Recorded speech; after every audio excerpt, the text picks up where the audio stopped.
number is because I can't even turn on the internet because we have no phone. I'm surprised we even have phone service.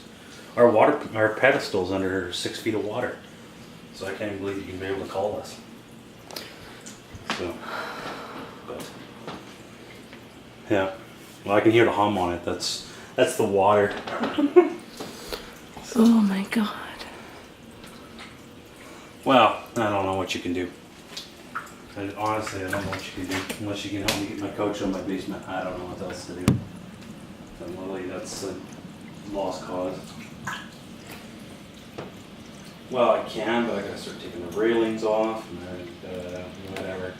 I mean, it's not like it's burying the feet on my thing, but As long as it does not start raining again like it was before, if it starts raining again, well, we're screwed. Coming over your place. Our house is floating away. Yeah. So. Okay. Bye. Is your dad coming over just to see you?